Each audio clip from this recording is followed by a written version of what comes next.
France has done what many Western nations still hesitate to do. President Emmanuel Macron is leading a historic rebellion against Israel's war in Gaza and against America's blind support for it. But will this bold gamble change anything on the ground, or only worsen France's clash with Israel? On Monday, at the United Nations General Assembly in New York, Macron plans to pull off a grand diplomatic coup. France, alongside several allies, will officially recognize a Palestinian state. It's a dramatic gesture, one that Macron hopes will echo France's defiance in 2003, when President Jacques Chirac stood up to George W. Bush over the invasion of Iraq. This time, Macron wants to show the world that there is a counterweight to Washington's support for Israel's brutal war in Gaza. There's also a powerful domestic reason behind this move. Public anger across Europe is boiling over as Gaza's death toll soars. A recent YouGov poll shows that support for Israel in Western Europe is at historic lows. European leaders can't ignore the wave of outrage on their own streets. But Macron's problem is clear. He's far from uniting all of Europe behind him. Germany refuses to attend. Chancellor Friedrich Merz is staying home. Italy's Giorgia Meloni says she won't recognize a Palestinian state before it exists. Greece and the Netherlands are also out. The statements and excuses of these European nations is enough to make everyone understand that they don't care about the thousands of deaths of children and innocents in Gaza. What they care about is their trade links with Israel. So what's the truth? Macron may look like a leader of a great Western bloc, but the cracks in Europe's unity are painfully visible. Still, Macron has lined up an impressive coalition.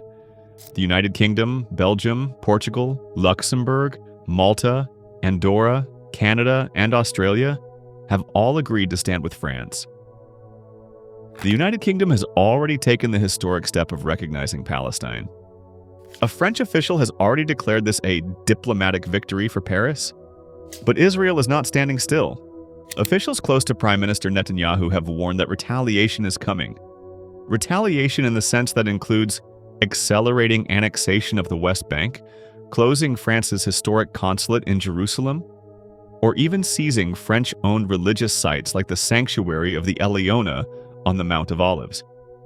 Israel's Deputy Foreign Minister Sharon Haskell has openly said shutting down France's outpost in Jerusalem is on the table.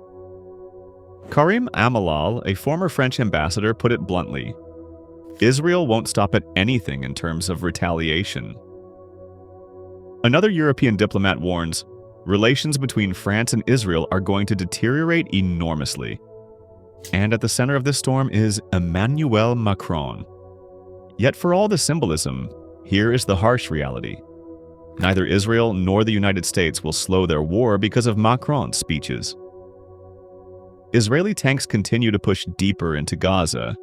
The humanitarian crisis only grows worse.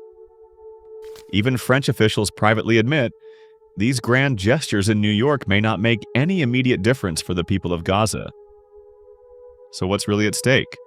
For Macron, this is about showing leadership in a divided Europe. For Israel, it's about proving it cannot be pressured. And for Palestinians, it is a small, symbolic victory. Recognition of their right to exist, even if their state remains occupied and besieged. France may have rebelled against Israel, but recognition of Palestine is just the first step. The real question remains, can Macron's gamble actually bring peace? Or will it only ignite a new confrontation between Paris and Tel Aviv? That's all for today. If you found this video insightful, don't forget to like, share, and subscribe for more in-depth analysis on global politics. Jazakum Allahu khairan.